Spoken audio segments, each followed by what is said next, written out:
pas mort si tu avais été là.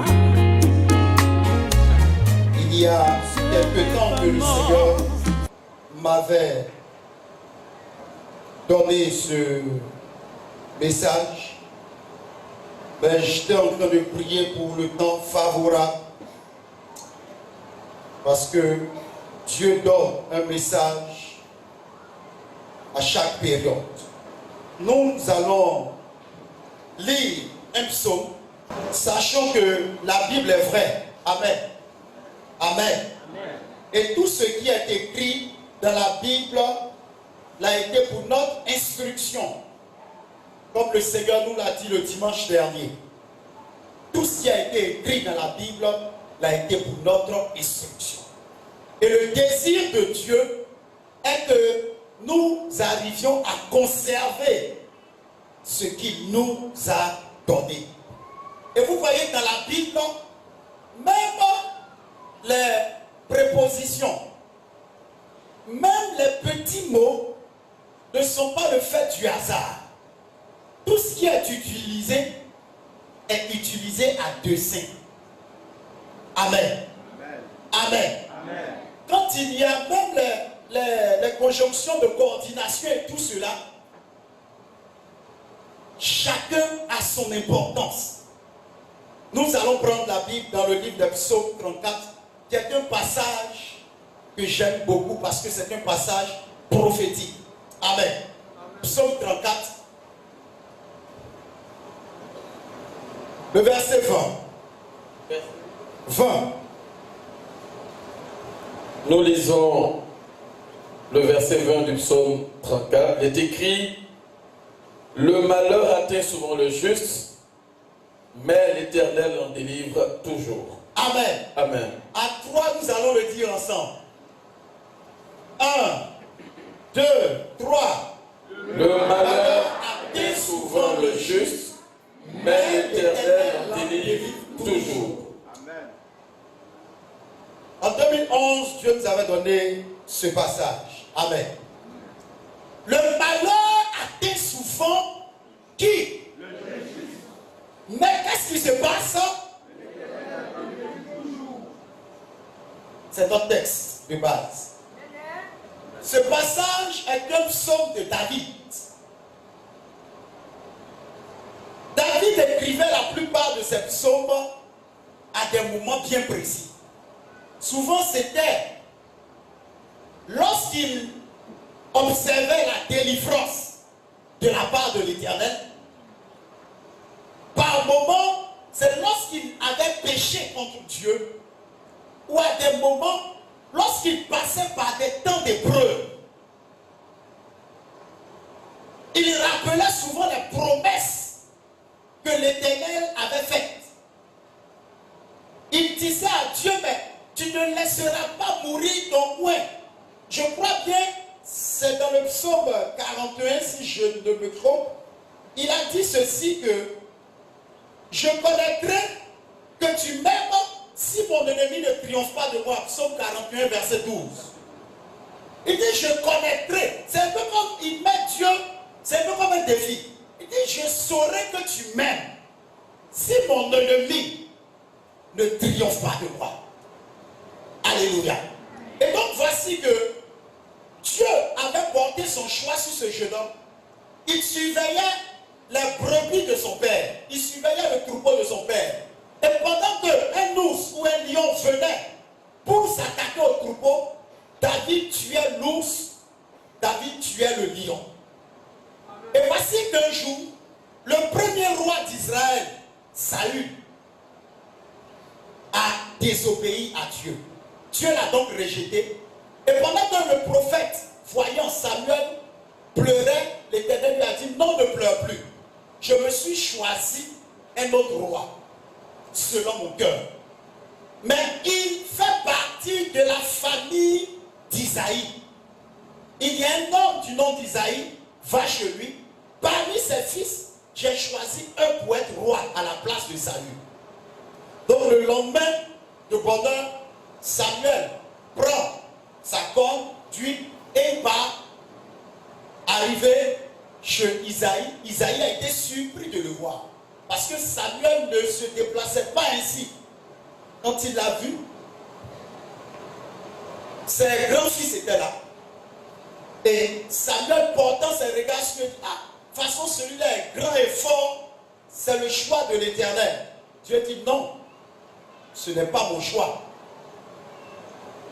L'homme regarde à l'apparence, mais moi Dieu je regarde au cœur. Alléluia. Amen. Ce n'est pas lui. Et donc lorsqu'il a fait deviner tous ses 7 fils, il dit, est-ce tous tes fils qui sont là? Il dit, non, il y a un, mais lui il est toujours en brousse. Il est insignifiant. Il sent même le mouton. Selon les recherches, on dirait que David était un peu comme un rouquin. Amen. Et il l'a envoyé le chercher. Quand il est arrivé, Dieu dit à Samuel, c'est lui, ouin-le. Donc, ouin David. À partir de ce moment, David devient fort. C'est parce que David a reçu l'onction qu'il a pu vaincre Goliath. Alléluia. Amen. Et depuis ce jour, lorsque David a tué Goliath, après les chants de victoire, le roi Saül a commencé à haïr David. Pourquoi? Parce qu'il savait que Dieu l'avait abandonné et que le choix de Dieu s'était porté sur David. Donc à plusieurs reprises, il cherchait à tuer David. Donc David a été obligé de fuir. Aller même chez les Philistins. De fuir, aller même dans des endroits étrangers pour conserver la vie. Et donc voici que David est arrivé chez un certain Abimelech, où David, pour sauver la vie, parce que certains l'ont reconnu, chez les Philistins, on dit, mais attends, n'est-ce pas David qui a tué les Philistins? N'est-ce pas David qui a tué Goliath? Qui a tué beaucoup de Philistins, n'est-ce pas lui? Donc, voyant qu'il était repéré, qu'est-ce que David a fait? Il avait une grosse barbe. Beaucoup de cheveux, une grosse barbe. Qu'est-ce qu'il a fait? Il a laissé couler sa salive sur la barbe comme un fou. Il a joué au fou pour échapper. Donc, c'est pas David qui est David. Parce qu'il savait que s'il ne jouait pas au fou, on le tuerait. Amen. Et donc, lorsqu'il est sorti de là, David a écrit ce psaume.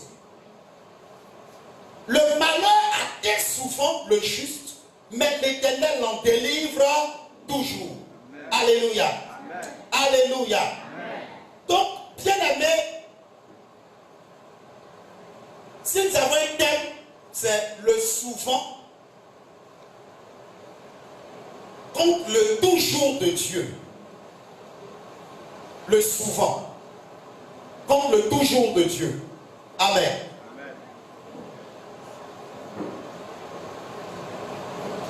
En anglais, c'est bien défini. Souvent, on dit often. C'est ça.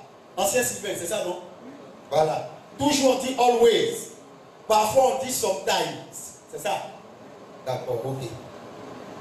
Et donc, souvent et toujours sont des adverbes de fréquence. Il y a des adverbes de temps. Il y a différentes sortes d'adverbes. L'adverbe est un mot ou groupe de mots invariables qui indique à quelle fréquence se déroule l'action.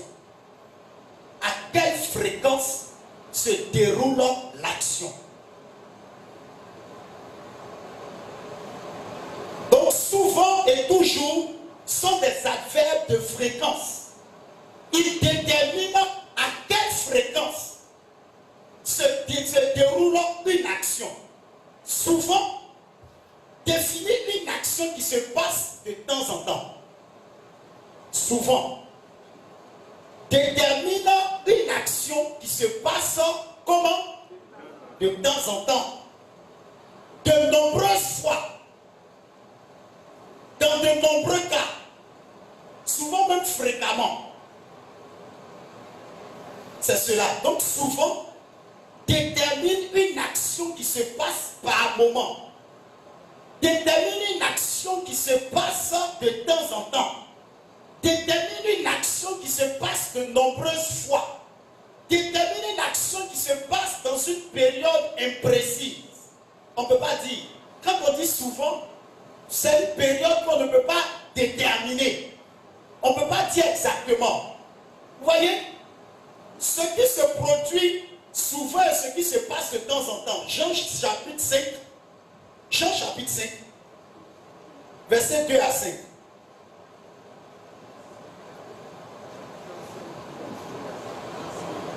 Est-ce que vous êtes avec moi? Amen. Jean chapitre 5, versets 2 à 5, il est écrit: Oui. Or, à Jérusalem, près de la porte des brebis, Oui. il y a une piscine qui s'appelle en hébreu Bethesda, Oui. et qui a 5 portiques. La piscine s'appelle comment? Bethesda. Je veux dire maison de miséricorde, qui a 5 portiques, 5 entrées, oui. Sous ces portiques Oui. étaient couchés un grand nombre de malades, Oui. des aveugles, des boiteux, des paralytiques qui attendaient le mouvement de l'eau. Tous ces malades faisaient quoi? Attendaient quoi? Le mouvement de l'eau. Le mouvement de l'eau. Nous allons voir maintenant la fréquence. Oui. Car un ange descendait de temps en temps dans la piscine et agitait l'eau. Un ange descendait toujours dans la piscine. De temps en temps. Descendait à quel moment?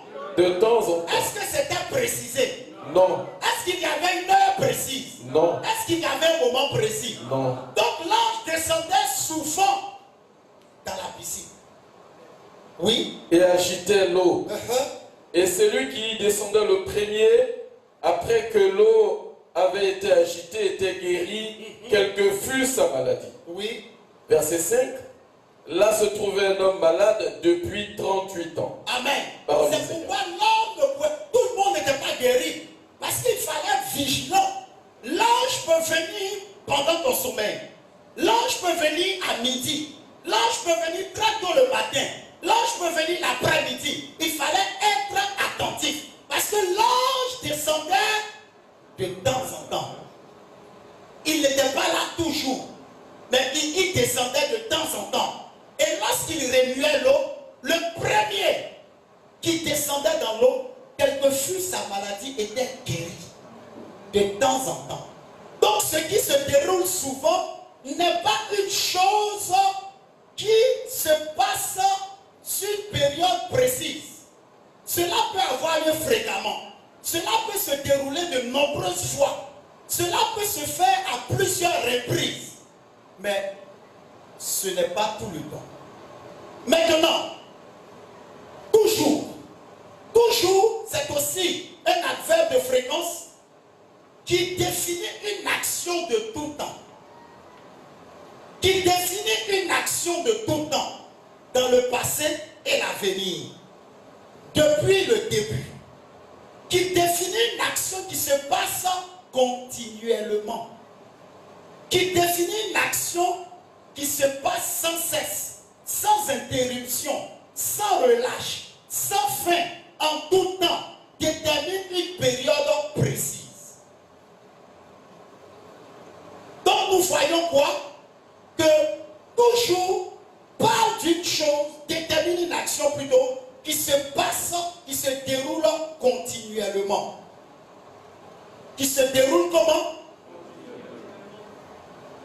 Si dans la Bible il était écrit ceci, dans le psaume 34 verset 20, le malheur atteint toujours le juste et que Dieu l'en délivre souvent, j'allais pleurer.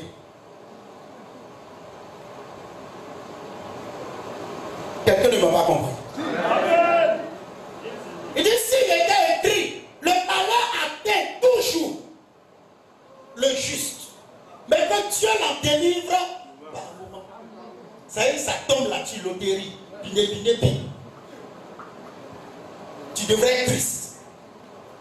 S'il est dit, le malheur atteint toujours, mais la délivrance est souvent, par moment, de temps en temps, un peu, mais ce n'est pas ce que la Bible dit. La Bible dit, le malheur atteint souvent, c'est-à-dire même régulièrement, de temps en temps, le juste, mais Dieu l'en délivre toujours. Le malheur, c'est quoi?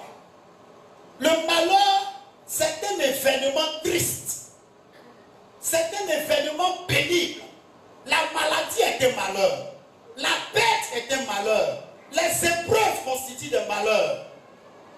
Des accidents constituent un malheur. Il a dit que le malheur atteint souvent le juste. Qui est le juste? Le juste selon Dieu. Le juste selon l'homme est différent du juste selon Dieu. Parce que le juste selon l'homme, pour être juste aux yeux des hommes, il faut faire ceci, il faut faire cela. Qui est juste en ce matin? Qui croit qu'il est juste? Qui croit qu'il n'est pas encore juste? Non. Qui croit qu'il n'est pas encore juste? C'est ta conviction? Amen. Ok.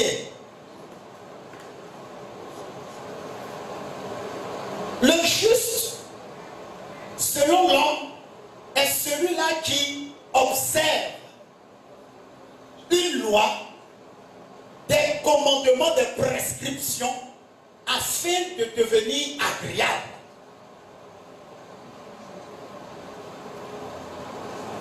Mais le juste selon Dieu, amen. Amen. Vraiment, j'ouvre une parenthèse. Attachons-nous à Jésus, parce que la chaleur que nous ressentons n'est rien à comparer avec la chaleur de l'enfer actuellement. Donc attachons-nous à Jésus. Amen. Amen. Voilà. Donc le juste, au temps de l'Ancien Testament, est différent du juste au temps du Nouveau Testament. Parce qu'il était dit que fallait observer tous les 10 commandements de Moïse afin de devenir juste. Mais en réalité, je ne peux pas trop m'étaler sur cela. En réalité, nous ne devenons pas justes, mais nous sommes déclarés justes en Jésus-Christ. En Jésus, je n'ai pas de foi à faire pour devenir juste. Je dois l'accepter. Je dois croire en lui et Jésus devient ma justice. Peut-être c'est difficile à accepter pour toi. Non, c'est ce que la Bible dit. Il y a des personnes qui disent non, bon, si tu as accepté Jésus, bon, il faut que tu observes les 10 commandements avant d'être sauvé. Non, non. Quand tu as accepté Jésus, c'est biblique. Romains chapitre 5, verset 1. L'épître aux Romains en parle. Romains chapitre 5, verset 1.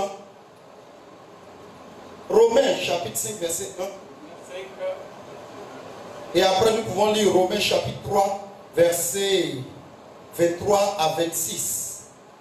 Romains 5, verset 1, il est écrit: étant donc justifiés par la foi, nous avons la paix avec Dieu par notre Seigneur Jésus-Christ. Nous ne devenons pas justes aux yeux de Dieu par nos œuvres, mais nous devenons justes aux yeux de Dieu par notre foi en Jésus-Christ. Ça, retenez-le. Amen. Nous ne devenons pas justes aux yeux de Dieu que par nos œuvres. C'est-à-dire, quelqu'un qui, j'explique bien, quelqu'un qui n'est pas encore converti, quelles que soient ses bonnes œuvres, quelles que soient ses bonnes actions, aux yeux de Dieu est vu comme injuste. C'est pourquoi, même si quelqu'un n'accepte pas Jésus et qu'il pratique de bonnes œuvres, il peut avoir des bénédictions sur la terre, mais il n'ira pas au ciel. Parce qu'il n'a pas Jésus. Comme il pratique de bonnes œuvres, il va avoir des bénédictions rattachées à ses bonnes œuvres, mais il n'ira pas au ciel. La seule condition pour aller, c'est d'accepter Jésus, de croire en Jésus. Il est notre justice. Il est notre justice. Amen. Il est notre justice. Amen. Alléluia. Amen. Donc ne cherche pas, après avoir cru en Jésus, de vouloir faire quelque chose encore pour aller au ciel.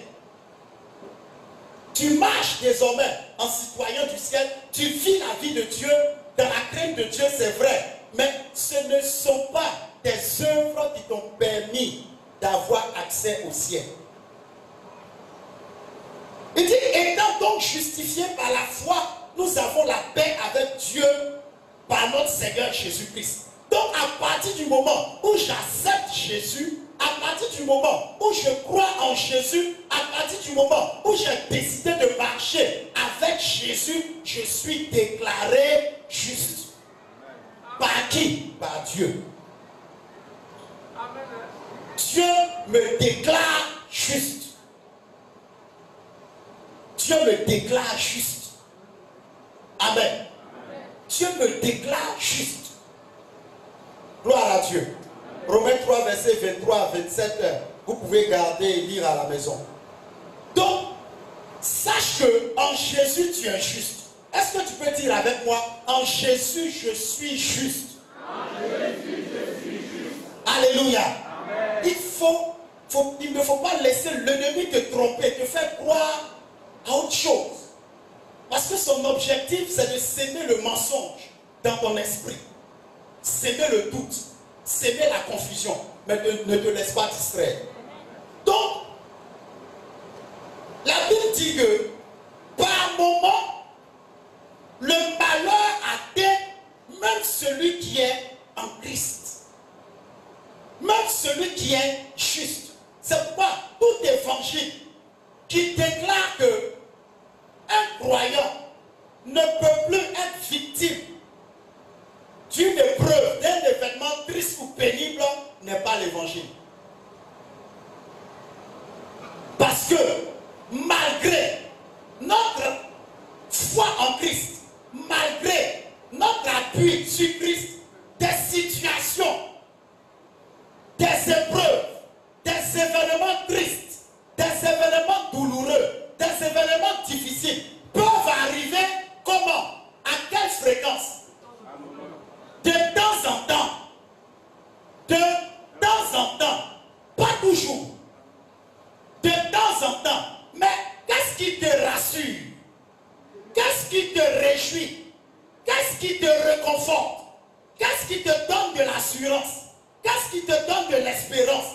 C'est que Dieu se charge de t'en délivrer. Amen. Le malheur peut arriver. Des épreuves peuvent arriver. Des situations difficiles peuvent arriver. Mais Dieu ne t'abandonnera pas. Amen. Il est dit, mais Dieu l'en délivre. C'est mis au présent, c'est pas mis au futur. Pour dire que l'action est présente. Et l'action est toujours d'actualité. La délivrance, c'est le fait d'échapper à un danger.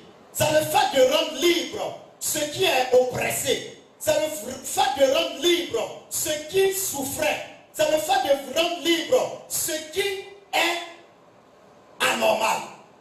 Le juste aussi n'est pas exempt du malheur, des attaques, des oppositions, de la persécution. C'est un peu comme l'exemple de Christ. Christ, il a dit à ses disciples, pendant qu'il était encore avec eux, ne vous ai-je pas dit qu'il fallait que le Christ soit saisi, qu'on le cloue à la croix, qu'il meure, qu'on l'enterre, mais qu'il ressuscite au 3e jour. Alléluia. Et donc, le malheur qui atteint, c'est un peu comme la période durant les 3 jours. Durant ces 3 jours et 3 nuits où Jésus était enseveli, c'était la célébration, la victoire dans le camp de l'ennemi. C'était la célébration, la victoire dans le camp de l'adversaire. Mais il ne savait pas qu'il aurait un 3e jour. Il ne savait pas qu'il aurait un 3e jour. Il ne savait pas qu'il aurait un 3e jour. Actuellement, l'ennemi se rit. L'ennemi se moque de toi parce qu'il se dit que le malheur t'a atteint. C'est fini. Mais voyons la différence entre le juste et le méchant. La suite du verset, psaume 34, verset 21. Qu'est-ce qu'il est dit? 22 plutôt. 22. 22. Psaume 34, verset 22. Oui. Oui. Verset 22, il est écrit, le malheur tue le méchant. Le malheur fait quoi? Tue le méchant. Le malheur tue le méchant. Mais est-ce que le malheur a la possibilité de tuer le juste? Qu'est-ce qui se passe? Dieu l'en délivre toujours. Le malheur peut venir. Tu peux traverser une épreuve. Tu peux traverser une situation. Tu peux traverser un temps difficile. Parce que tu es juste. Mais sache que la finalité est laquelle Dieu se lève souvent, pas par moment, mais il le fera quand? Toujours. Il le fera quand? Toujours. Il le fera quand? Toujours. À quel moment? Toujours.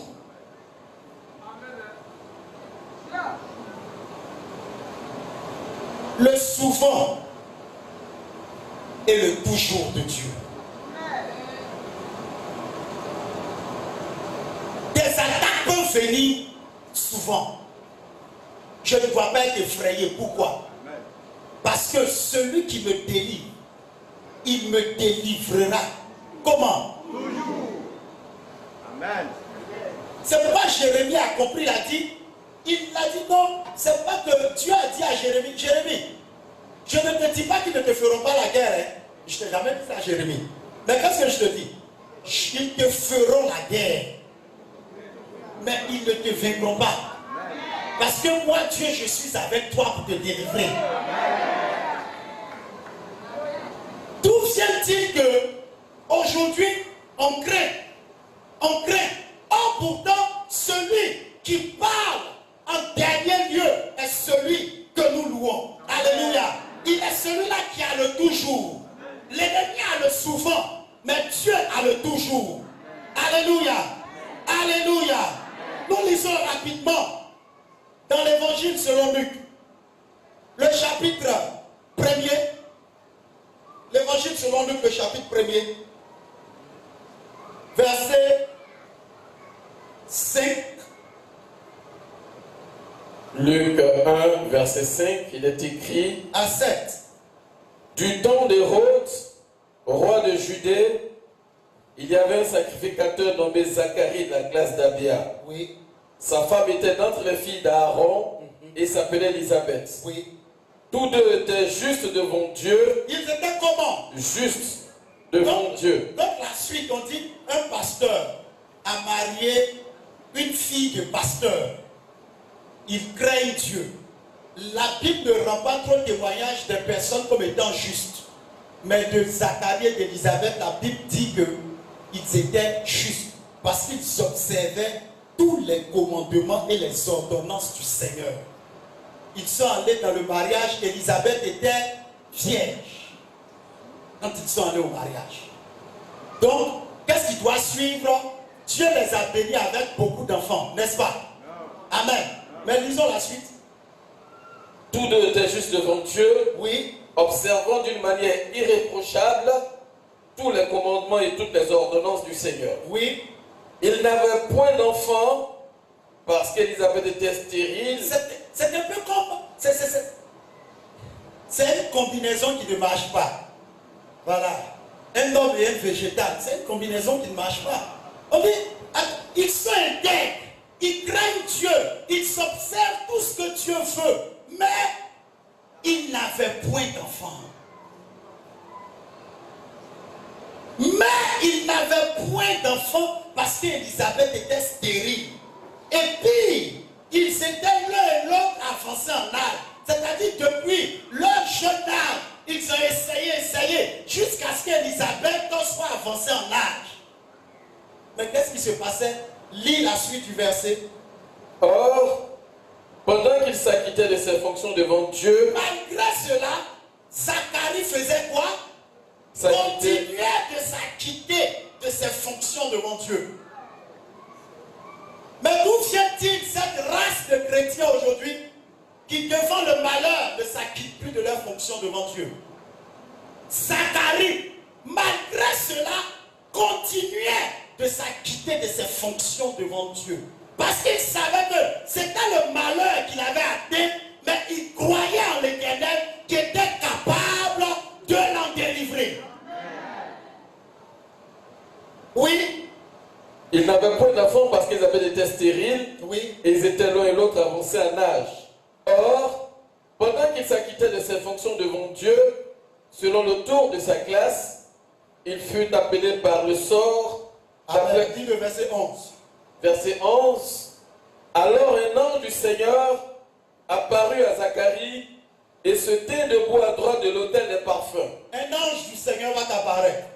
Zacharie fut troublé en le voyant et la frayeur s'emplit parlant de lui. Mhm. Mais l'ange lui dit, Oui. ne crains point, Zacharie, Oui. car ta prière a été exaucée. Oui. Ta femme Élisabeth t'enfantera un fils, Uh-huh. et tu lui donneras le nom de Jean. Il ne dit pas ta prière est exaucée, il utilise quel temps?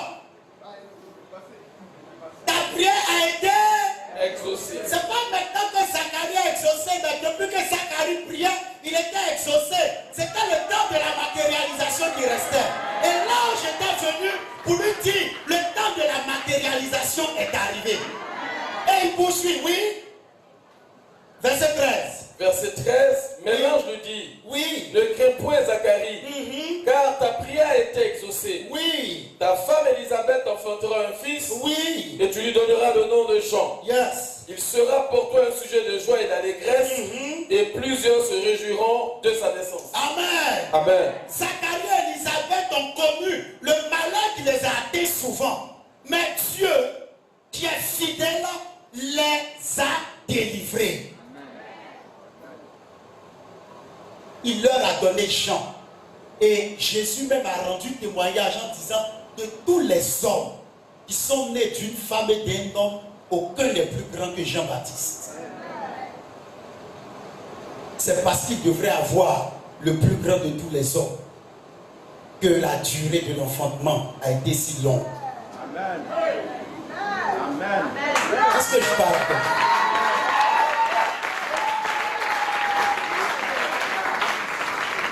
Le souvent peut arriver. L'ennemi peut t'attaquer par moment. Mais ne lui donne pas de se réjouir, de dire t'as eu. Reste calme, demeure confiant, demeure attaché à Dieu. Parce que Dieu ne permettra pas que ce malheur te détruise. Mais qu'est-ce qu'il fera? Au temps marqué, il viendra et il te délivrera. Alléluia. Toujours. Le malheur peut arriver. Les épreuves peuvent arriver. Des oppositions peuvent arriver. Des situations troublantes, difficiles peuvent arriver. Ce n'est pas un signe d'abandon de Dieu. Il est présent. Il permet que le malheur t'atteigne par moment. Mais ce qu'il fera, il t'en délivrera. Et lorsqu'il te délivrera, tu sortiras de là grandi. Lorsqu'il te délivrera, tu sortiras de là élevé. Lorsqu'il te délivrera, tu sortiras de là élevé. Lorsqu'il te délivrera, tu sortiras de là élevé. Alléluia. Le souvent et le toujours de Dieu. L'ange remuait l'eau par moment. Cet homme qui était paralytique depuis 38 ans ne pouvait se lever. Personne ne pouvait le jeter. Mais ce n'est pas un ange qui est venu devant lui. Ce n'est pas une cargaison d'anges qui est venue devant lui. Ce n'était pas la piscine de Bethesda qui est venue devant lui. Mais celui qui est venu au-devant de lui, c'est lui qui a le pouvoir sur la vie et la mort. Et il a demandé, veux-tu être guéri? Veux-tu être guéri? Il dit, je n'ai personne pour me jeter. Il dit, c'est pas mon problème. Je t'ordonne, lève-toi, prends ton lit et marche.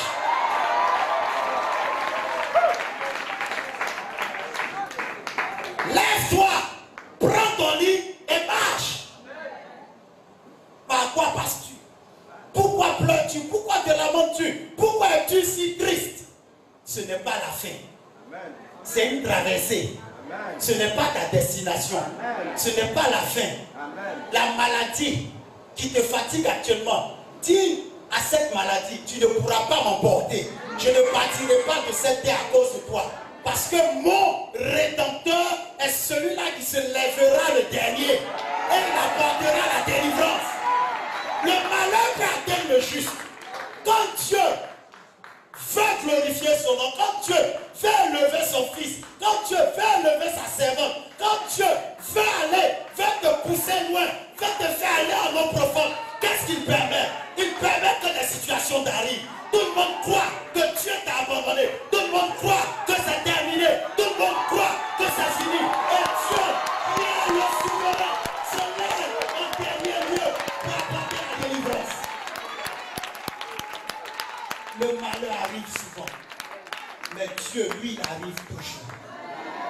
Le malheur arrive par moment, mais la réponse vient toujours. Le malheur arrive par moment, mais la délivrance vient toujours. Le malheur arrive par moment, Mais la réponse vient toujours. La réponse vient toujours. La réponse vient toujours. Alléluia. La réponse vient toujours.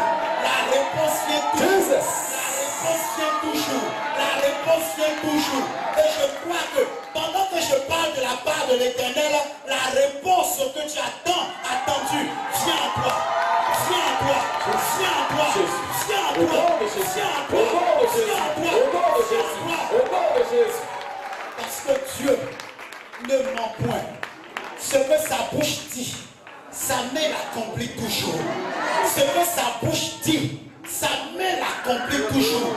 Tu es fidèle. Tu es fidèle et capable de réaliser ce qu'il a déclaré sur ta vie. Et capable de réaliser ce qu'il a annoncé sur ta vie. Ne laisse pas les persécutions, les oppositions te faire douter de ce que tu as dit, de ce que tu as prévu faire. Ne laisse pas cela te faire douter. Ne laisse pas ces choses te faire douter. Est-ce que tu portes ta main dans Dieu?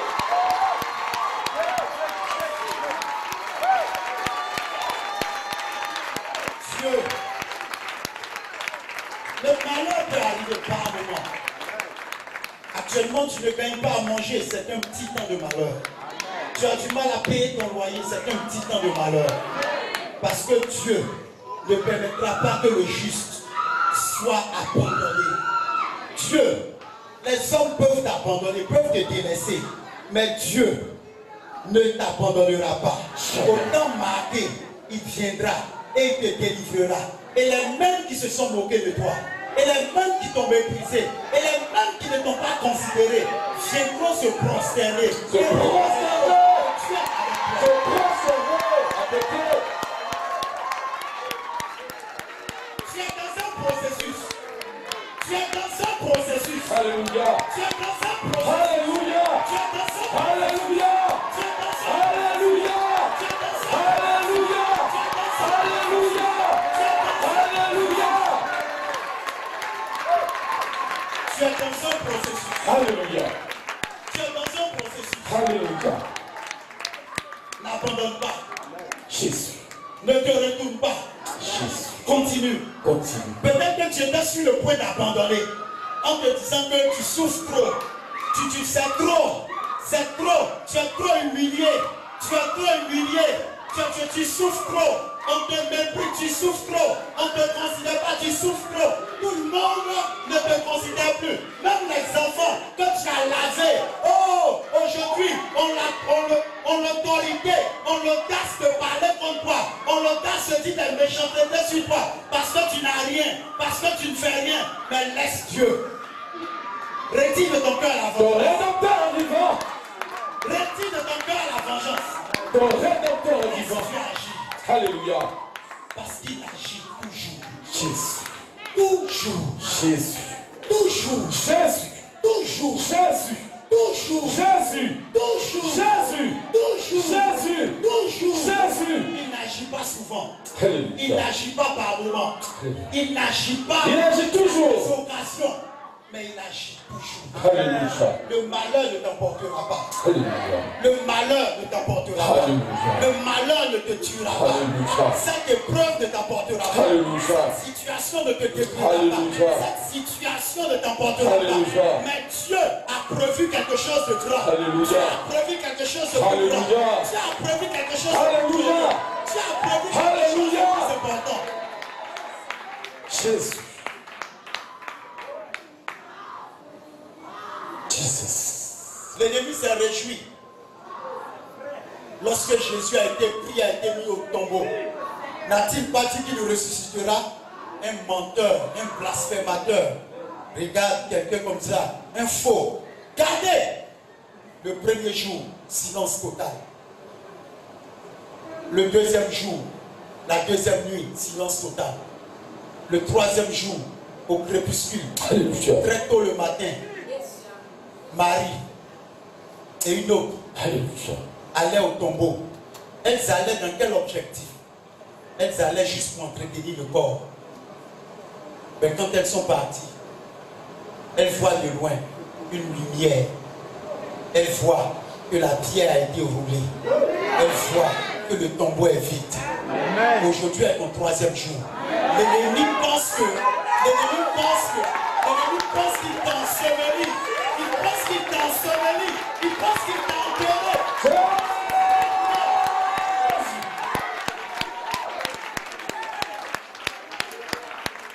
Vivant.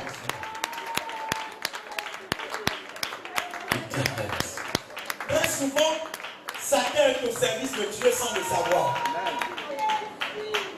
Très souvent, il est au service de Dieu sans le savoir. Parce qu'il envoie le malheur afin que nous bénéficions, nous jouissons de la délivrance de l'Éternel. Il pense t'avoir enterré, il pense t'avoir fait tomber, il pense t'avoir écrasé. Peut-être qu'il dit que c'est terminé. Mais laisse-moi te dire que la délivrance est en route pour toi. Amen. Le peuple d'Israël souffrait en Égypte. Et la 430e année, Dieu a envoyé Moïse. Il dit, j'ai entendu les cris que les oppresseurs font pousser à mon peuple. Je suis descendu pour le délivrer. Alléluia. Dieu a vu, Dieu voit, Dieu entend, Dieu sait tout. Il n'a pas besoin qu'on l'informe. Il n'a pas besoin qu'on lui dise quelque chose. Il sait ce que tu vis. Il sait les humiliations que tu subis. Il sait les frustrations que tu subis. Il sait la honte. Il sait le rejet, le mépris que tu subis. Mais ce qu'il te dit, ne garde pas rancune. Reste calme. Reste serein. Reste serein. Reste serein. Reste serein. Reste serein. La délivrance est sur le point de surgir. Alléluia.